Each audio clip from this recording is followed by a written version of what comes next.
Kabila bengaka mutu te. Il est en train de déstabiliser les provinces. Makambo Kisasa est tambola kawa, bango bayebi na monte. Yo ça va pour la Kisasa pour le 15 000 followers.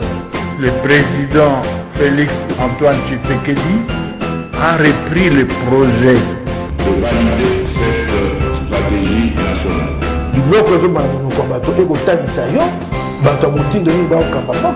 C'est la première fois que vous avez la vidéo na biso abonnez-vous.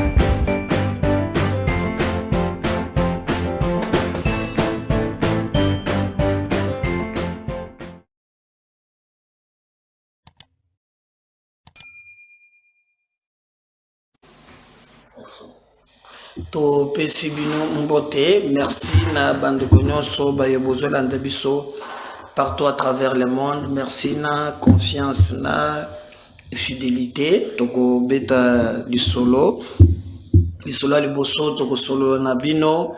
Oyebi ya des dossiers ezana niveau ya justice. Dossier ya liboso toko beta ezali dossier ya François Béa oyo boyebi ke Uta ba fixa qui les Cambodgiens na haute cour ordre militaire et puis si un peu moi mon boulot en tout cas toujours il y a des sociétés évolution les Cambodgiens et cause la boni parce qu'il y a beaucoup de révélations oyo ezali ko beta matuto autour ya les Cambodgiens ngana bino tokoso toko beta pe du solo ya Gilles Mouniéré azali Moma Mwakaninda Fatu Beto Mouantombolo donc Mugolo Kriwan donc Yowana Kangami Bokomona Bilili Bakangié pour lancer opération Yakoloka Barwandais.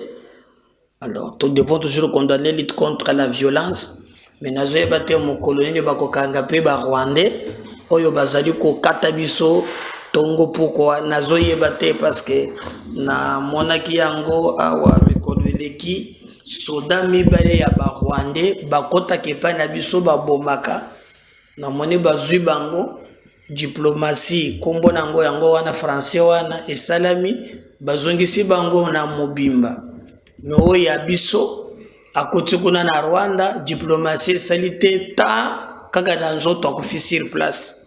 Donc vous devez comprendre pourquoi makambo ebele ezali koleka tokobeta lisolo wana ensemble ekozala vraiment très bien. Alors bon continuer de partager toujours la mission na biso, bon continuer ko liker yango, bon kozala jamais déçu. Donc bon kozala jamais alors jamais déçu. Donc bon ça la confiance na MKB officiel. Votre chaîne de vérité, awa beaucoup zala jamais déçu. Donc likez, commentez, bosala biso nyonso bokomona ke makambo kozala très bien. Alors merci to bandana numéro ya liboso ndenge na yebisi ebino ke tokobeta lisolo bande konangai na dossier François Béa batumingi ba tuningai et beaucoup yeba yango. Alors qu'est-ce qui se passe?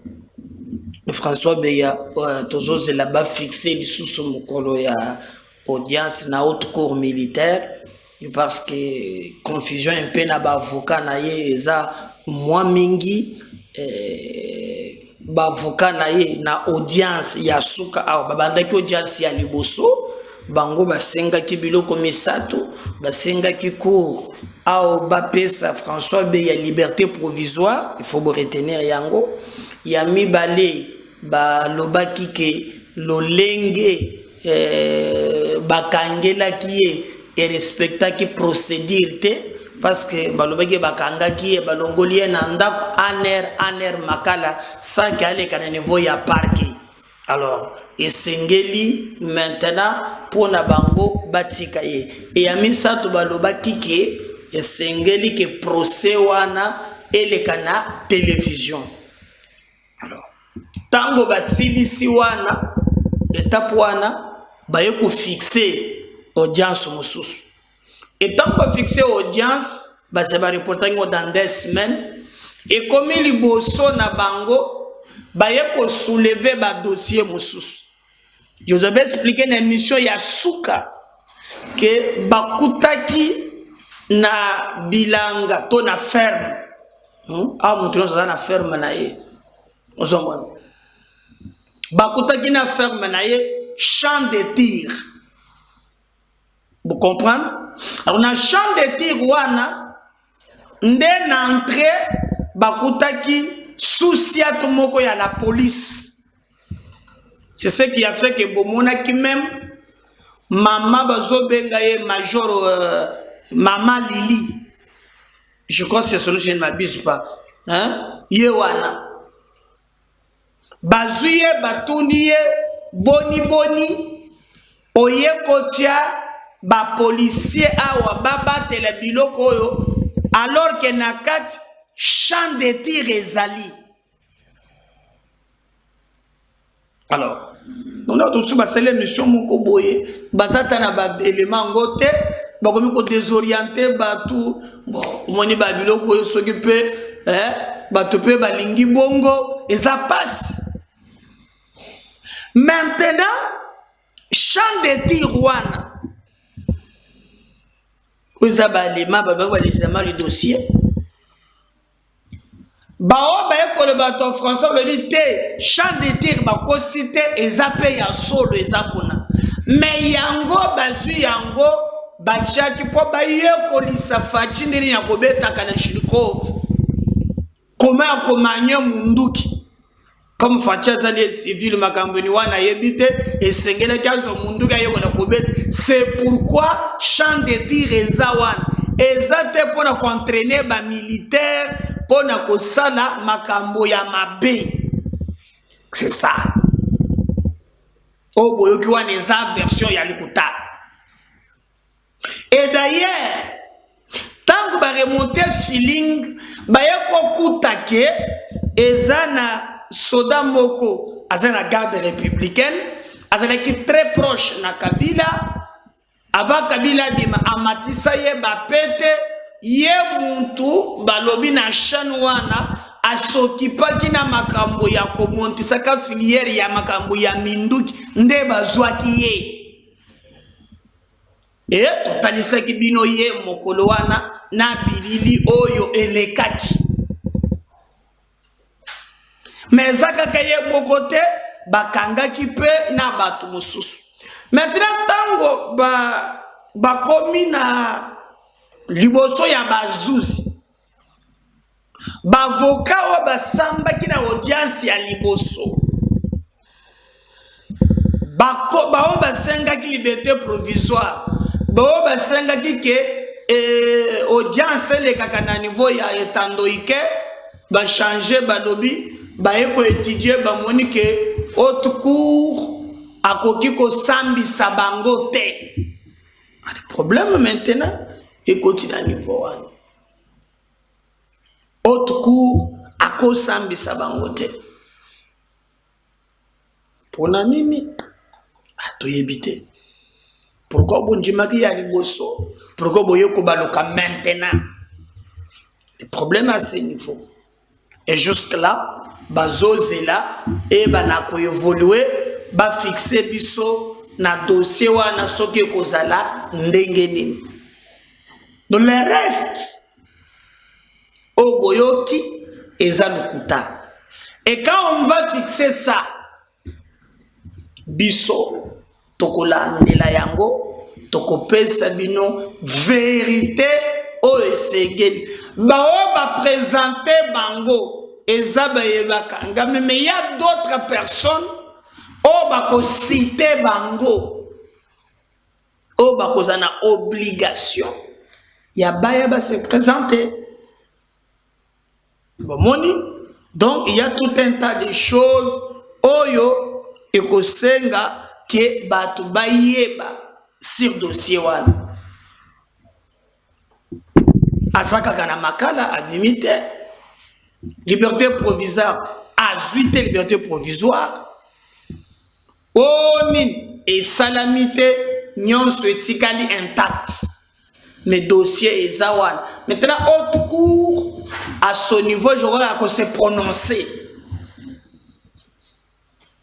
Alors, bako changer côté sengeli ya samba juridiction, mais dès lors que makambu ya mindu keza nakati et que bakangi ba soda, je pense que ezali haute cour militaire et ezali c'est comme nous enseignait Théodore Ngo sur leurs compétences, hein?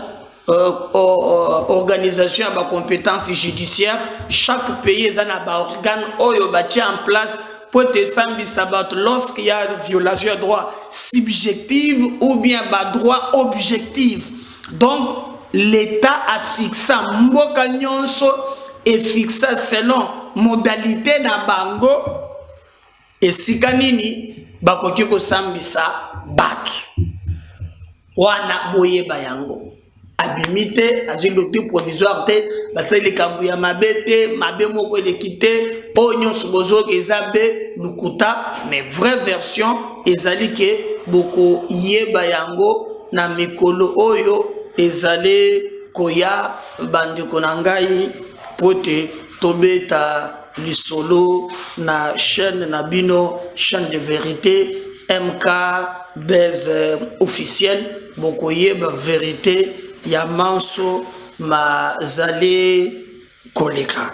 Donc vérité ya dossier ya François Beya yangoan montoye bisabino le kambo mususute po bazo partager na ba réseaux sociaux wana ezali be lukuta ezali be manipulation. On continue à travailler pour na copier sabino vérité ya manso mazali koleka et biso tokozala wana pour na kolandela suba fixer procès mokolo mususu kobanda. Nous viendrons vous dire en réalité ce qui procès est commis à niveau mais jusqu'à présent rien n'est fait, que personne ne vous embrouille pour te makambo nyonso et bana vérité. Le reste biso tokozala wana pour na kopesa bino vérité. Gilles Mouniere ah, moi, d'abord, le Parlement debout. Donc, version Ezami Balé. Bande Konangai. Parlement debout. Kabouya Lingamon Angol Susute. Balingi Bamona Yangote. Mais vous êtes frustrés, la plupart, vous n'êtes pas à Kaboun. Déjà, n'en a rien. Alors, vous donnez brèche moko, eux qui n'êtes pas à Kaboun. Pour Moukamate, oh, avant de Makamboua. Ah, moi, Galinda Bé. Moukantombolo Bé. Mouniera Leli. Alors, bien, Sali 24 commis. Aradynamisé parti agewe bisakabuya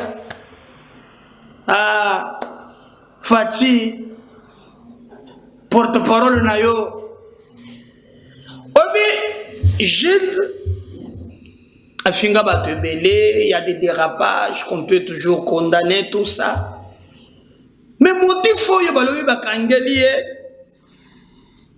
bon moi je n'encourage pas la violence hein. Oh, il paraît à lobby que Bazolo Moulaï, Bazabo na boye. Banda konanga na pesa d'un exemple moko. Ba militaire rwandais bakotaka awa. Bazo boma. Bazo sasa. Ba décapité bana na biso na basi na biso.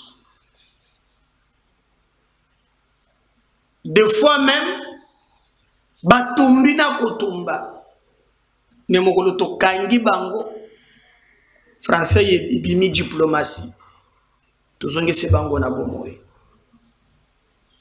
mais oya biso moko abimi kanda eleki abeta pe moko oya beta ni pare akufite ya biso bazongi se biso na bomoye te ba bomi beti e masasi. Je ne suis pas partisan de la violence. Nako lingate babo mamutu awa parce que bitube ezo sala mette entre peuple, ce sont les dirigeants. Mais dans le Tokeba, le gouvernement na biso, to ya ko relayer discours ya Kagame awa. Bon moi tango ba 6 chefs d'état basangani kuna nini ba lobby stigmatisation. Quand ces criminels, ces aventuriers na yoki déjà lobby ba lobby ke babomi batu na banda kuna bango ba Rwanda wan na Bunagana. Il parle aussi les mêmes discours ya Kagame stigmatisation. Na kebisi kaka gouvernement na biso. Ah oui. Na kebisi bino kaka. Bo fongola miso. Boza la relate ya discours wana. Botala bino moko Jules Munyera leli. Moma yakanyenda be. Le grand Mokishibe bakangiye. Règlement de compte pour la IDPS, balobi ke balengi déjà pour la personne de deuxième vidéo. Kaka yete même le parlement de Boza le sous-sauté. Oh, ça devient sérieux. Hein? Suivons Jules Munyere. On revient juste après. Monsieur le commissaire provincial de la police nationale congolaise, ville de Kinshasa, les services de sécurité ont été mobilisés quant à ces en vue de traquer les auteurs de ces actes, car ils ont la mission de faire respecter la loi et, les cas échéants, rétablir l'autorité de l'État. C'est dans ce cadre que cet auteur des actes décriés à Bandalungwa ont été interpellés. Il s'agit de M. Kazaku Casanova Adolphe alias Samatong, Tombola Lobok, de M. Lelonzita José alias Coach 3, M. Wetinjazi Ngongo Issa 4, M. Kalunga Kiki Grace 5, Ndiwa Sana Job 6, M. Kabuya Chamakanda Daniel. S'agissant de M. Kaloubi Mbouyamba Gilles, alias Mouniere, il a été interpellé pour incitation à la haine tribale à travers les réseaux sociaux en citant les noms et adresses de personnes ciblées, voire ceux de certaines autorités du pays. Bitumba parti na sali 26 communes redynamisation ya parti na yeko yebisa ke parti za kokufu bakanginga Jules Munyere redynamisation ya parti na yebisa kabuya to redynamiser parti bazoka ngai Jules Munyere ngayo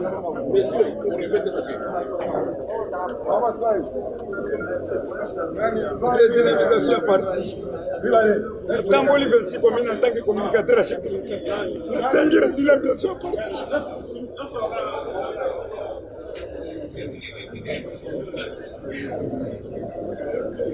Parti za kufua. Na Tamboli 26 provinces. Parti za kufua. Bazokana na biloko za katina. Nasali fort pour la soutenir FARDC. Batu nyonso poto mobimba batindi mbongo. Il faut na pesa mbongo na ministre de défense. Parti za kukufa. Muko antambola kangai. Parti za kukufa. Muko antambola mwamai. Naza communicateur na yo. Parti za kukufa.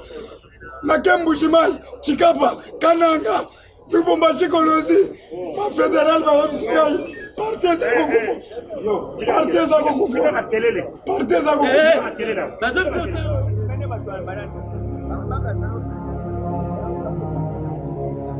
Voilà.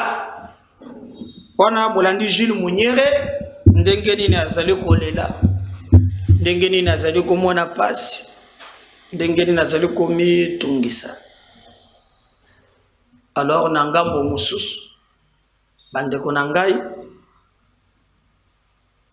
nalingi bino moko bomona sans mâcher les mots lolenge nini makambo ezobaluka na ndenge nini.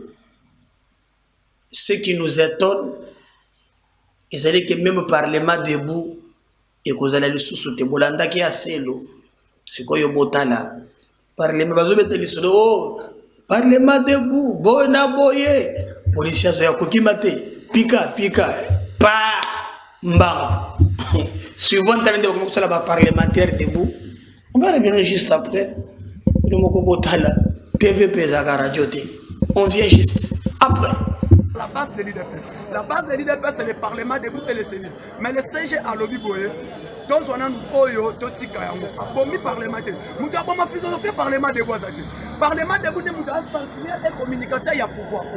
Oyo yo nyo surtout ba pour Moussa Fati, to tel mais yango na ba parlement. Parlement debout ko pouvoir. Na nous demandons le la bango ba lobby que non, ba parlementaire debout ba passer un message à la haine. Na yebisa ba communicateur na ngande ko jo, asa communicateur. Basoda bangwana bayo karabiso bwana telema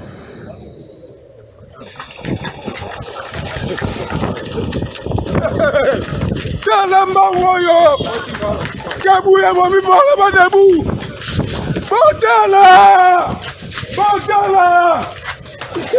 bale bakufi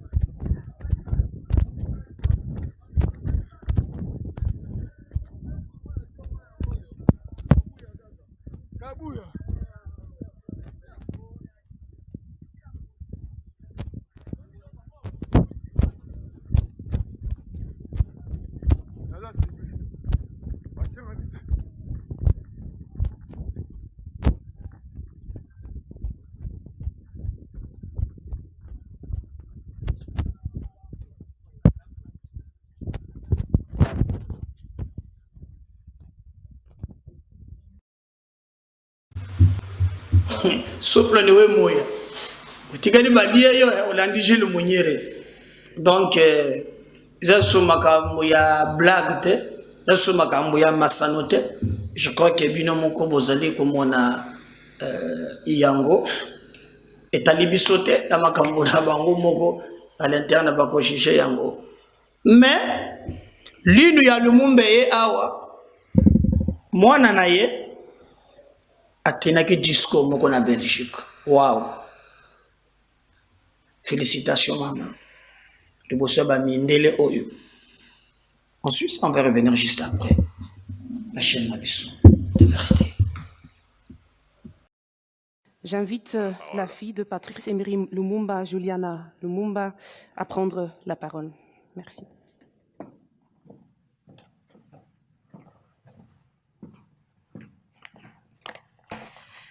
Excellences, Monsieur le Premier ministre, Excellences, Mesdames et Messieurs en vos grades et qualités, distingués invités, Père, nos cœurs enseignés 61 années durant, nous, tes enfants, tes petits-enfants, et tes arrière-petits-enfants. Mais aussi le Congo, l'Afrique et le monde. Nous pleurions ta disparition sans avoir fait d'oraison funèbre. Père, comment es-tu mort? On ne sait pas. Quand es-tu mort? On ne sait pas. Où as-tu été assassiné? On ne sait pas non plus. Qui t'ont assassiné et pourquoi? On cherche encore. Tout ce que nous savons, Père, c'est que tu as été condamné par tes bourreaux à demeurer un défunt sans inhumation, un corps sans chair ni ossements, une âme en perpétuelle errance.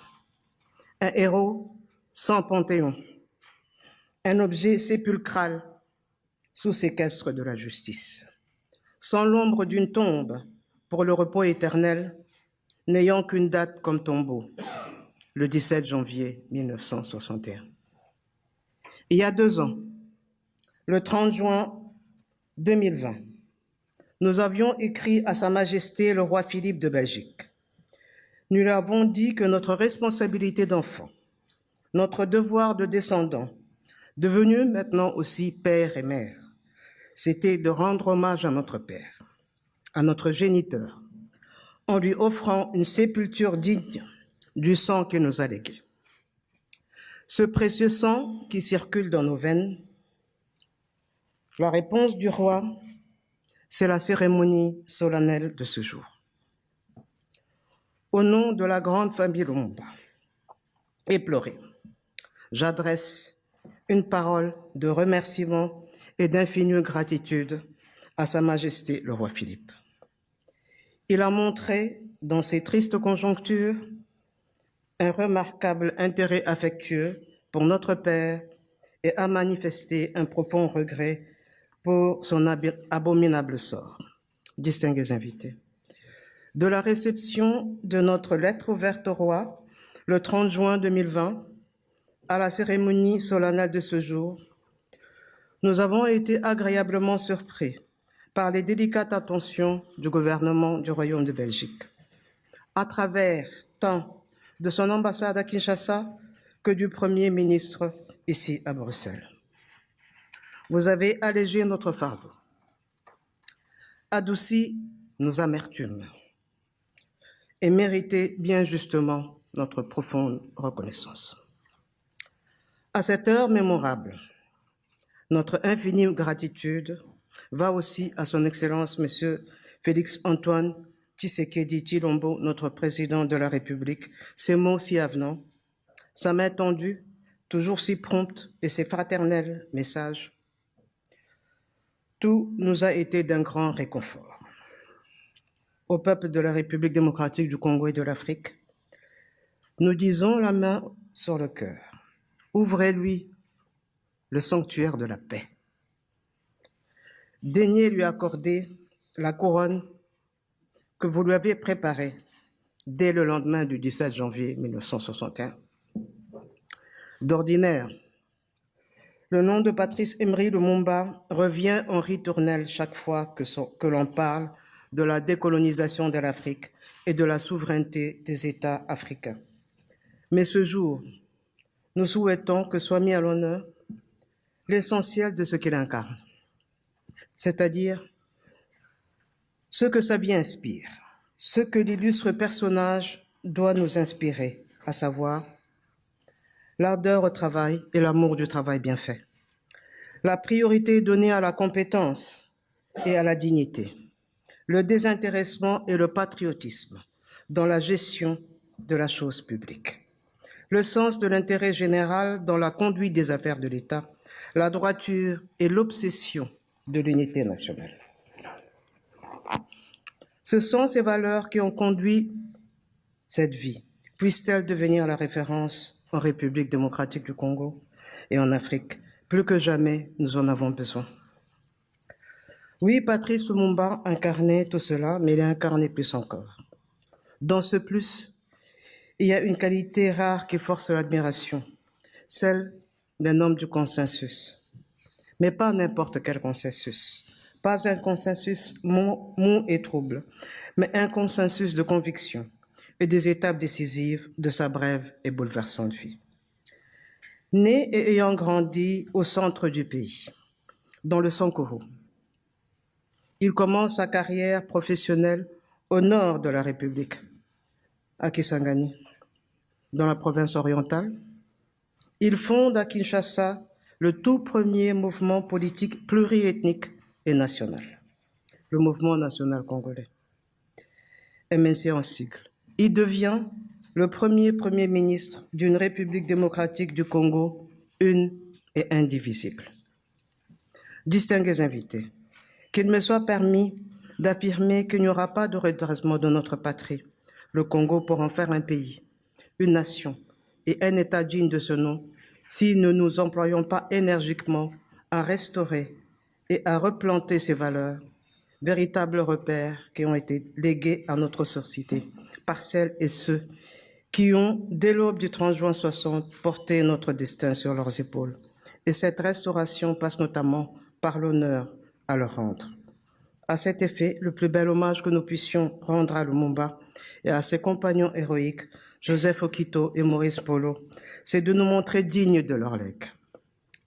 Ce qu'ils attendent de nous, ce ne sont pas d'incessants regrets, mais un ferme serment, celui de continuer le travail resté inachevé.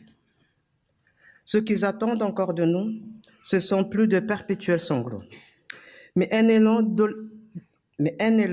audacieux et volontariste, porté par chacun de nous, et plus particulièrement par les jeunes Congolais. Et cet élan, c'est l'intelligence et la puissante volonté de surmonter nos difficultés, de lutter contre les divisions fratricides, de faire vivre la fraternité nationale au Congo et la fraternité panafricaine en Afrique. Distingués invités, cette cérémonie solennelle ne serait qu'une date parmi d'autres si nous ne retenions pas la leçon qu'elle nous donne. Ce moment d'émotion et de gravité doit ouvrir un moment d'espoir. Il doit apaiser les mémoires blessées, combler le fossé mémoriel qui existe entre nos deux pays, entre nos deux peuples, qui ont tissé entre eux des liens innombrables et profonds. Cet esprit, c'est celui de créer des possibilités de faire ensemble des pas de prospérité partagée et de co-développement, à l'aune d'un climat propice à un nouveau vivre ensemble belgo-congolais.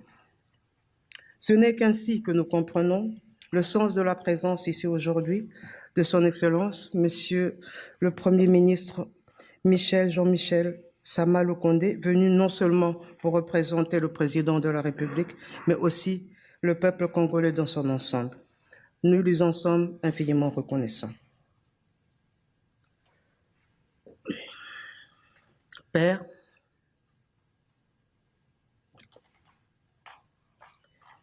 mes frères et moi,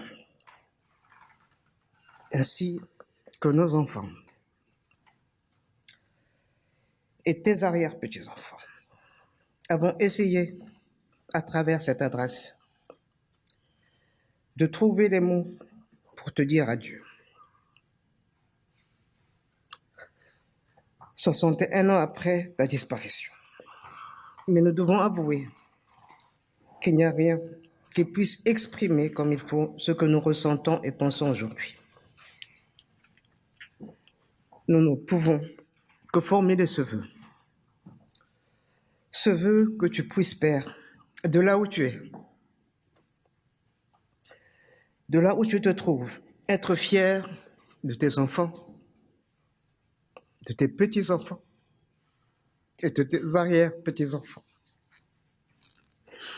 Père, à présent, bien retour au pays. Merci.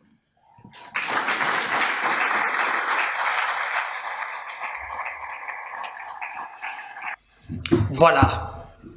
Je crois que Bolandi, Togolela héros Nabiso Awa.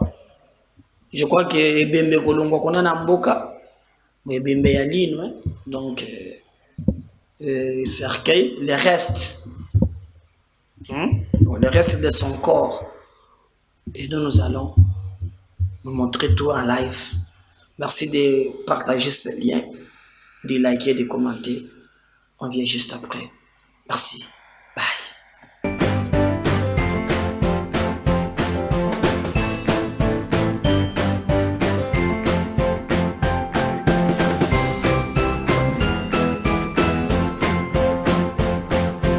Kabila Beka Kamoutoute.